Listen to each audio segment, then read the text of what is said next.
हरे कृष्णा। आज का टॉपिक है किसी का घमंड टूट चुका है। अब क्या हो रही है इस पर्सन की हालत, ये जानने की कोशिश करेंगे आज की रीडिंग से। 2 डेक है, दोनों में से लेंगे 8 कार्ड्स। तो शुरुआत करते हैं कार्ड शफल करके।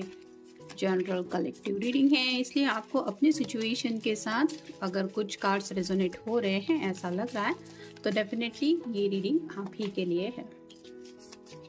अगर चैनल को आप रेगुलरली विजिट करते हैं तो चैनल को सब्सक्राइब करना ना भूलें।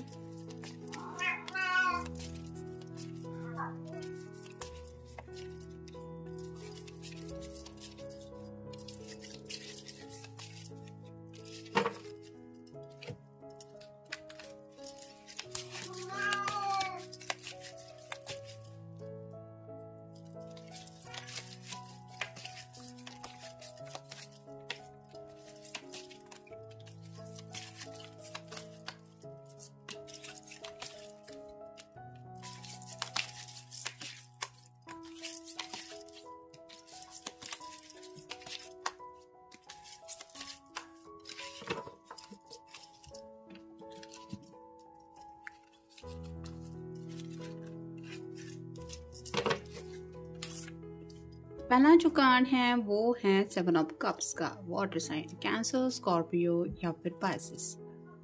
जैसे ये कार्ड बताता है कि काफी सारी ख्वाहिशें हैं इस पर्सन की, हर एक कप में कुछ ना कुछ। जैसे ये इमेजिन कर रहे हैं वैसे ही अब इनको प्यार के अलावा और कुछ भी नहीं सूझ रहा है। मतलब जैसा प्यार आपकी तरफ से इनको मिला था, वो प्यार इनको अब वो मेमोरीज ट्रिगर कर रही है। उनको याद आ रहे हैं वो पल जहाँ पे ये ज़िंदगी में सच में बहुत खुश थे। और जैसे हम कहते हैं ना कि बहुत कड़ी धूप होती है और वहाँ पे रास्ते पे अगर चलने निकलते हैं तो अचानक से ऐसा महसूस होता है कि वहाँ पे पानी है, तो ये धूप का असर होता है। तो वैसे ही इस पर्सन को भी लग रहा है कि वो सब बातें अभी जैसे रिसेंटली इनके साथ हो चुकी है, लेकिन अभी भी हो रही है।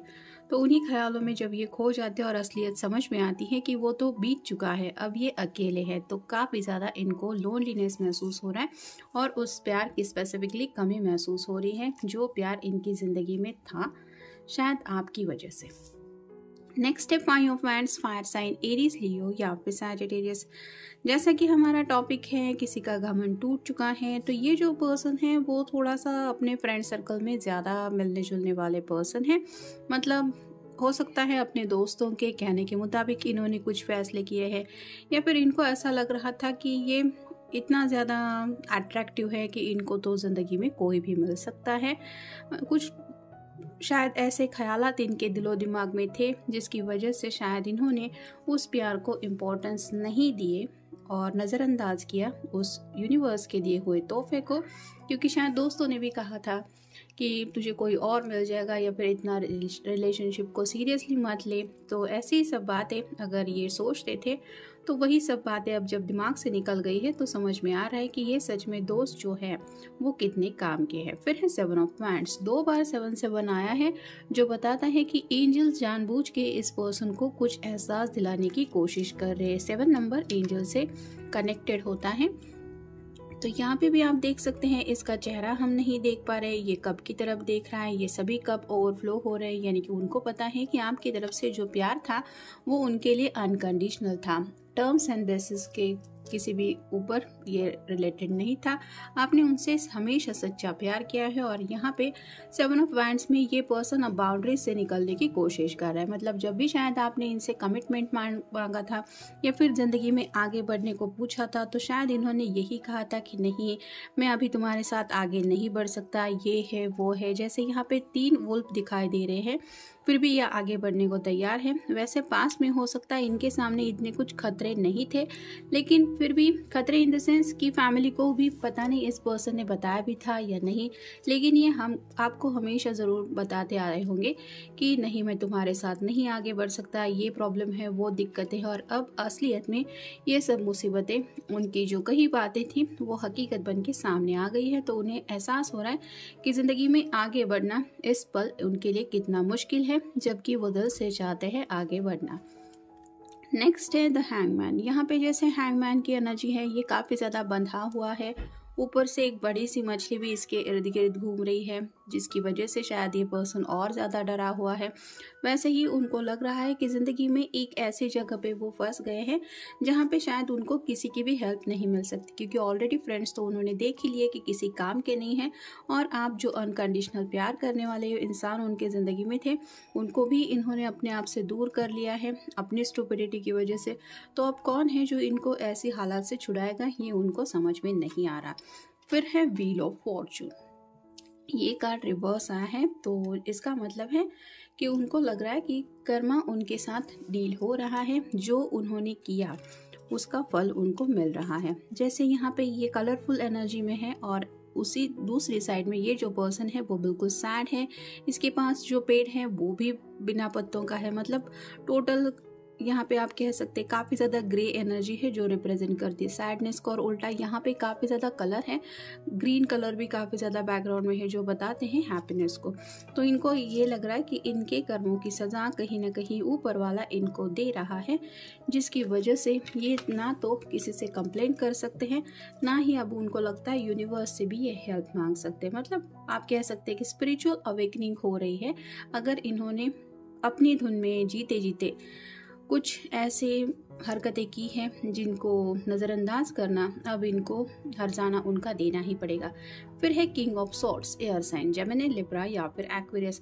यहाँ पे तो ये पर्सन एक्शन लेने के बारे में भी सोच रहा है और बातचीत भी आपसे करना चाहता है, लेकिन उनको समझ में नहीं आ रहा। मतलब अगर इन्होंने अपने घमंड की वजह से इस रिश्ते को इम्पोर्टेंस नहीं दिए थे, इस पर्सन को अगर कुछ ज़्यादा ही ईगो था, तो अब उस ईगो की वजह से इनको छोटी सी बात कहने में भी दिक्कतें आ रही है। जैसे हाय हेलो भी मैं कैसे कहूँगा या कौन से मुंह से कहूँगा या कहूँगी, ये एहसास ही उनको काफ़ी ज़्यादा डरा रहा है, जिसकी वजह से ये पर्सन काफ़ी ज़्यादा कंफ्यूज है। फिर है 5 ऑफ सॉर्ड्स, 5 ऑफ वैंड्स भी आया है और 5 ऑफ सॉर्ड्स भी आया है।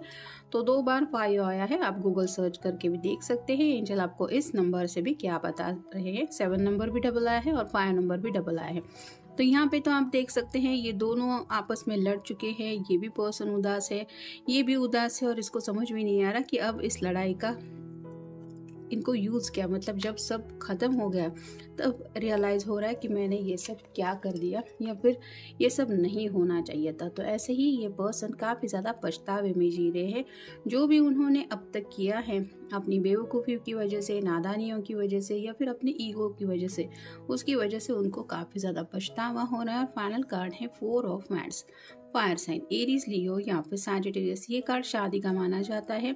तो हो सकता है राइट नाउ इस पर्सन को ज़िंदगी में लग रहा है कि अगर कोई माफ़ कर सकता है उन्हें तो वो है आप, और अगर आप उनको माफ़ कर दे तो आप दोनों के शादी के चांसेस यहाँ पे बन रहे हैं। यानी कि उनको अभी भी आपके प्यार के ऊपर इतना भरोसा है कि आप अगर उनको माफ़ कर देते हैं तो उनको लगता है कि आज भी ये हैप्पी लाइफ उनको मिल सकती है, जिसकी चाहत राइट नाउ ये पर्सन कर रहा है। और जैसा कि ये कार्ड बता रहा है कि शायद घर में भी इनके शादी ब्याह की कुछ बातें चल रही है, लेकिन जैसे कहते हैं ना कि इंसान कोई अगर पछतावे पे डूब चुका होता है तो उसको कुछ भी अच्छा नहीं लगता, वैसे ही इस पर्सन को बाकी और कोई पर्सन अच्छा नहीं लग रहा। उनको वही बातें याद आ रही हैं जो भी वक्त इन्होंने आपके साथ बिताया हुआ है, क्योंकि शायद इस पर्सन ने खुद अपनी तरफ से आपके प्यार को ठुकराया है, और इसी वजह से ये अब सामने से आपसे कुछ कहना चाहते हैं। जो बातें कैसे कहे, क्या कैसे कहनी चाहिए, ये उनको समझ में नहीं आ रहा। अब देखते हैं ओरेकल कार्ड्स। दूर जाना, उनको एहसास हो रहा है कि कहीं ना कहीं आप उनसे काफ़ी ज़्यादा दूर चले जा रहे हैं। मतलब काफ़ी वक्त से शायद आप दोनों मिले नहीं हैं, और अगर इस पर्सन ने जानबूझ के आपसे दूरियां ली थी तो अब इस दूरियों को ये बर्दाश्त नहीं कर पा रहे हैं। उनको ये एहसास ही सता रहा है कि आप उनसे कितना ज़्यादा दूर चले गए हैं या फिर जा रहे हैं।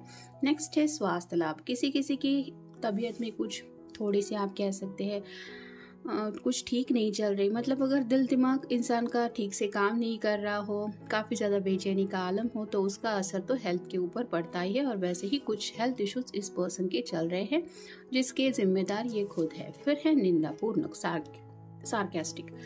तो उनको पता है कि जो भी उन्होंने किया है वो अच्छा तो नहीं है, यानी कि किसी को भी अगर ये बताएंगे कि असलियत में इनकी तरफ से क्या क्या हरकतें हुई है तो कोई भी तारीफ करने वाला है नहीं। ये खुद को ही अपना ब्लेम ले रहे हैं, मतलब उनको पता है कि जो भी उन्होंने किया है वो अच्छा तो नहीं है और इस बात का उनको काफ़ी ज़्यादा पछतावा भी है। फिर है प्रकटीकरण। तो आपके सामने यही सब एहसास वो रिवील करना चाहते हैं, यानी कि कहीं ना कहीं अपनी गलतियाँ या फिर अपने दोस्तों के कहने में आके अगर इन्होंने कुछ फैसले लिए थे या फिर अपनी खुद के किए की वजह से अगर इन्होंने कुछ हर्ट किया है आपको, तो वही सब बातें ये आपको बताना चाहते और चाहते हैं कि अपनी गलती मान के आप उनको कोई ऐसा फैसला सुना दें जिसकी वजह से इस रिश्ते का हैप्पी एंडिंग हो।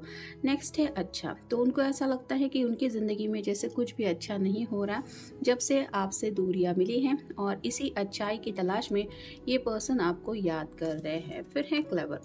बहुत ज़्यादा होशियार समझता था ये पर्सन अपने आप को, मतलब उनको ऐसा लगता था कि मेरे जैसा तो स्मार्ट कोई इंसान है ही नहीं, जो मैं सोच रहा हूँ जो मैं कर रहा हूँ बस वही सही है, या फिर मुझे किसी को मुझे कुछ बताने की ज़रूरत है नहीं। आपने भी हो सकता है कई बार उनको थोड़ा सा एक बोला था, एक हिंट दी थी कि ठीक से सोच के फैसले लेना ज़िंदगी के, या फिर आपने उनके दोस्तों के बारे में भी शायद उनको कुछ आइडिया दिया था, लेकिन इस पर्सन ने कुछ ज़्यादा ही होशियारी करते हुए अपने लिए इस तरह से प्रॉब्लम्स मोल ले लिए कि अब इनकी हालत ऐसी हो रही है।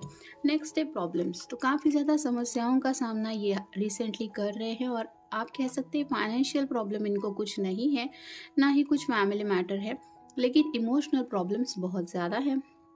मतलब अंदर से जैसे ये पर्सन काफ़ी ज़्यादा घुट घुट के जी रहा है, या एक तरह की घुटन जब महसूस होती है कि किसी को भी कुछ बोलना चाहते हैं लेकिन वो बोल नहीं पाते, तो जो दिल पे हेवी बर्डन फील होता है, वैसे ही इनको लग रहा है कि इमोशनल प्रॉब्लम्स इनके काफ़ी ज़्यादा बढ़ चुके हैं, जिस वजह से इनका जो इमोशनल आपके साथ कनेक्शन है वही इनको सेफ लग रहा है। और फाइनल कार्ड है दुविधा, इनडिसिसिवनेस।